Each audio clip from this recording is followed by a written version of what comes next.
Welcome back. In a world of entertainment ripe with corruption, my next guest has had to overcome a stacked deck time and time again.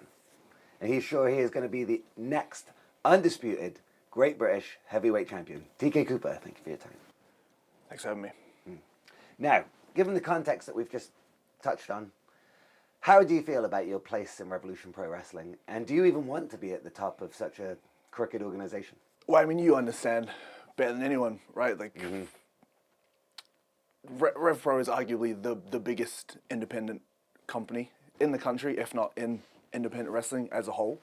So it'd be stupid not to want to be at the top of that, and then what that can sort of open up in terms of a platform beyond, like whether that opens up avenues to America, Japan, Mexico, etc. So despite everything wrong, seemingly within this company, it's still important to people like me, people like you, people like us, to get to those heights. And it just seems like systematically there are people who are obviously shoulder tapped, specifically chosen for specific roles, and for whatever reason, there are people like me, people like you, people like us that either get ignored, get looked over, or get used as a platform, a springboard for other people. And since last summer, I felt almost obligated to sort of challenge that status quo somewhat on your behalf. Things have happened between us that we've addressed, and and then there are other people who are yet to sort of come on board. And it's not really about the fans anymore. It's not really about our colleagues at all. It's not really about Shah Samuels or Trent Seven or JJ Gale, because they just don't really seem to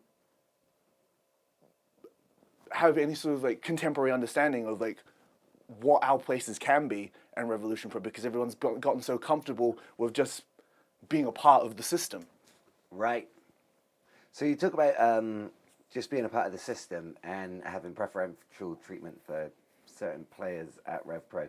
Tell me about how you're feeling when you're at York Hall. You've been in the half crab, which has tapped out so many people. You managed to overcome that without giving up. You got to the ropes, and then that's all taken away from you because the ref overlooks the rope break. I mean, they will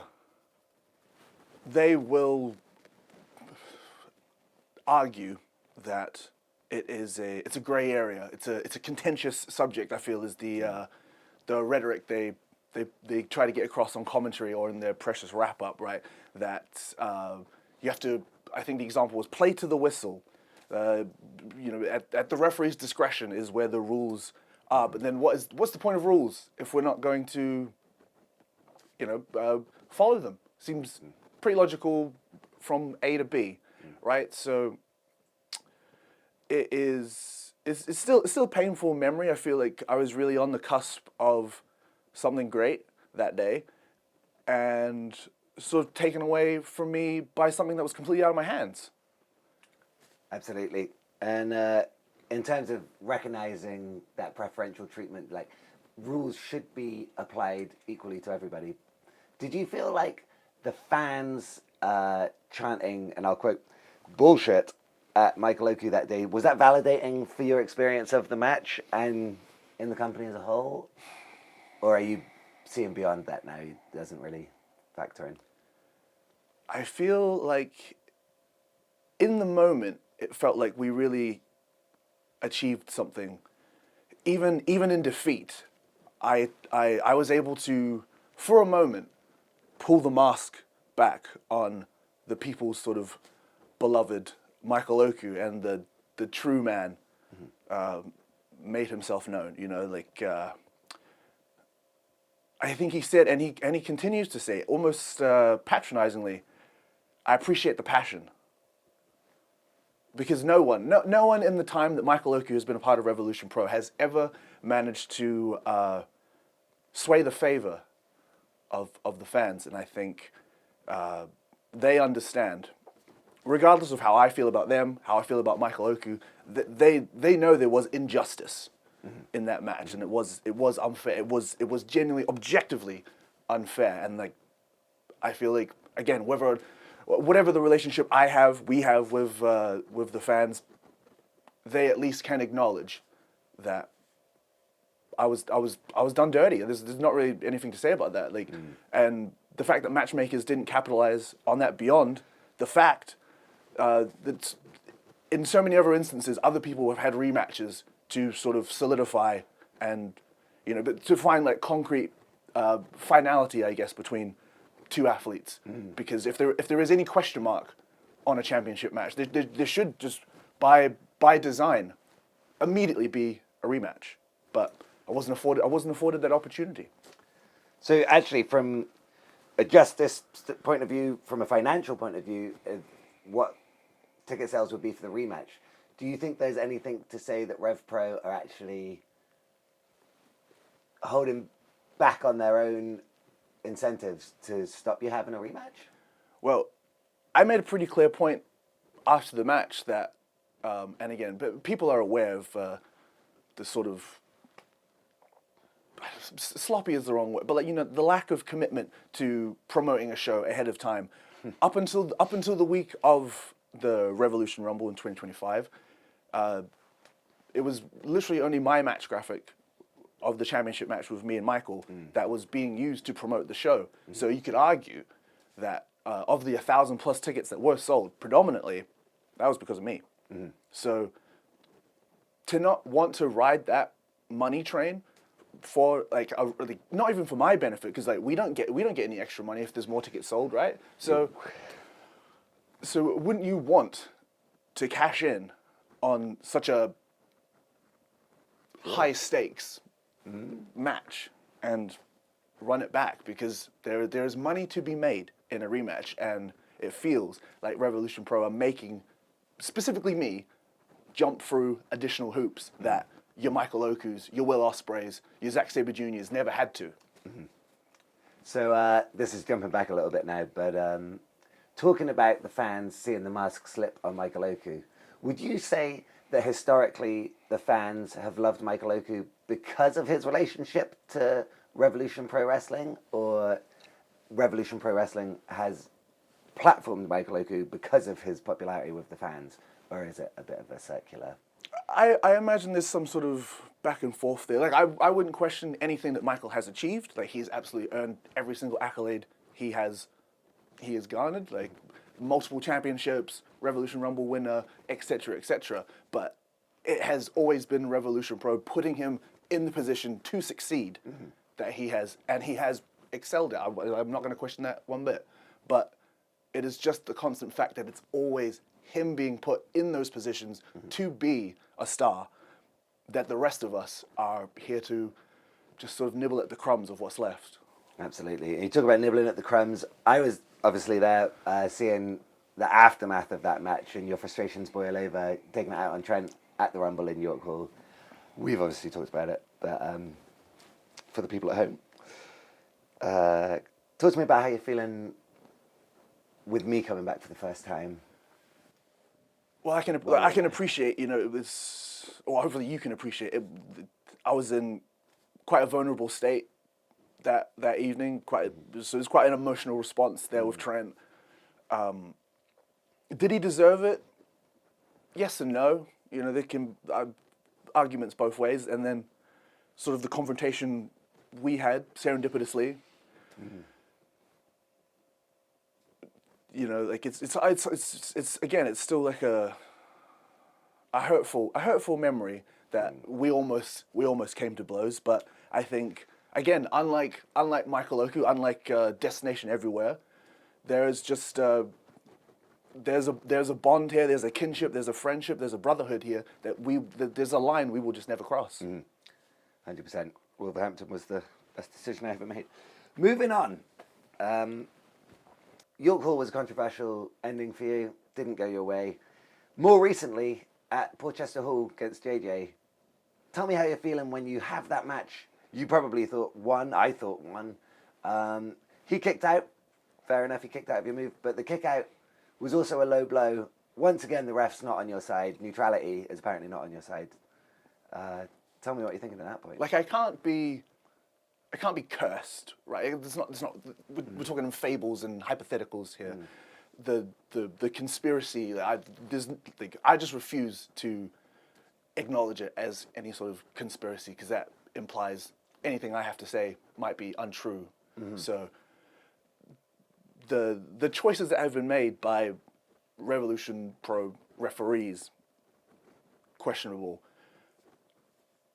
And in the moment, I'm reacting in real time. I have just been attacked below the belt, like an immediate DQ, which like nullifies, like you don't win a championship via disqualification, so Right. it's of no benefit to me.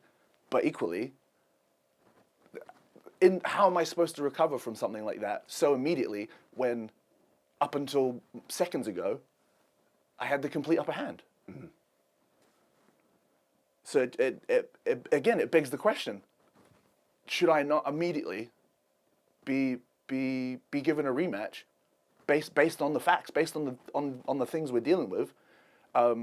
Jay Joshua, for instance, and I've made this clear. The whole reason he's the champion is because Shah cheated in Lyon to retain, and then immediately offered JJ a rematch because of the fact.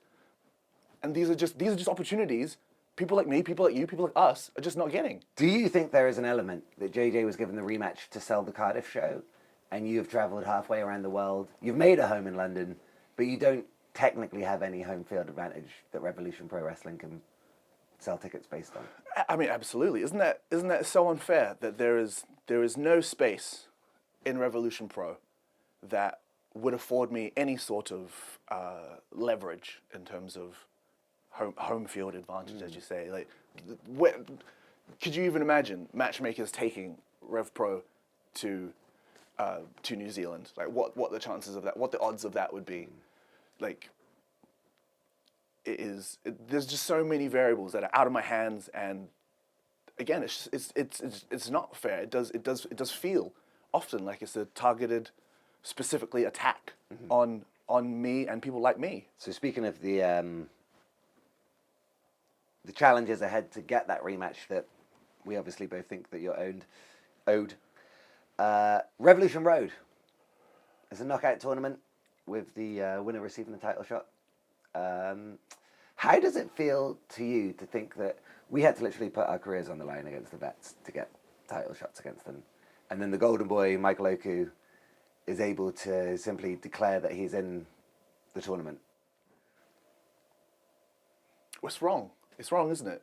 Like, it's like you say. We literally had to threaten to cease existing in Rev Pro, just to scrape the barrel and earn a championship match against the Grizzle Young Vets, and then to go to the Copper Box and have, 3,000-4,000 people on their feet for us to once again get to the top of the tag team division and solidify our space, our space as the best tag team in independent wrestling. To then now have to just cross my fingers and hope that Revolution Pro consider me worthy to be in this tournament when I'm owed an opportunity singularly that I shouldn't have to again jump through all of these hoops. Like, I have to win. I mean, obviously now I've passed, like, what should have been Jack Morris became Tom Thelwell, but still, like, with moments to re-prepare, was able to get past a formidable Tom Thelwell. And then I'm only in the quarterfinals, a semi, and then an additional final, and then only then do I get to wrestle Jay Joshua. So it boggles the mind. Talk to me about the other people you might be facing in the quarters, semis, and finals. Michael Oku. Well, I mean, I've made no bones about what I want there. Like, there is a debt to be paid since last summer, and I will collect. I mean, again, Rev Pro have made the very clever tactic of structuring this tournament with a random draw. So there's no brackets. The winners just go back into a pool, and then coincidentally, me and Michael don't get drawn together. So now in this next round, it's the same. Like, I don't expect to face Michael Oku, but I think I am owed that. So whoever, again, whether it's Trent Seven, whether we rectify that situation, whether it's JJ Gale, who, so for the longest time has been described as the heart and soul of Revolution Pro, but you know, I would say if he's the heart and soul of Revolution Pro, then Rev Pro is either on life support or ginger. So the questions have to be asked. Like, do they deserve? Does their status really quantify being in the tournament? Because I've made no bones about it that I think you have the pedigree, you have the credentials, you have all the reasons to be in this tournament, and matchmakers just didn't give you the call. Similar, close friend of mine, close friend of yours, Jordan Breaks, former British Cruiserweight champion, that hasn't been seen since he lost the belt in Revolution Pro. Like, that's not right. It's used and dumped. That's not right. So yeah, I do feel like I'm fighting on behalf of a lot of people in this tournament, and I feel like that is really what's going to send me to the Revolution Rumble this year, and again, rectify our wrong, pay and collect on a debt that I feel like I'm owed. So is that what the title means to you at this point? I mean, yeah, beyond the status of being the champion of the biggest, the most popular independent wrestling organization, yeah, I feel like it will validate a lot of things for me. You know, I don't want to speak on behalf of you, of my friends and others, but that's what I'm taking into these matches, because whether people believe it or not, you know, I'm the underdog. I'm fighting against a lot of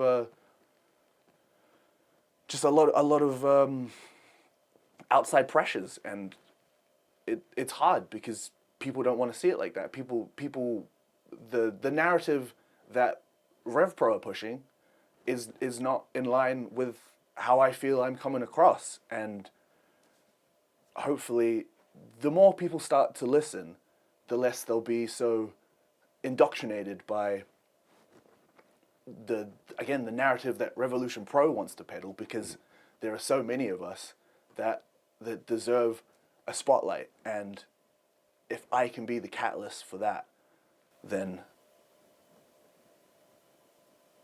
I think I'll be justified. Absolutely. You're not going to hear it on the wrap. Make sure that you tune in next time, when hopefully we will have a great British heavyweight undisputed champion that we deserve. Thank you, TK. Thanks so much.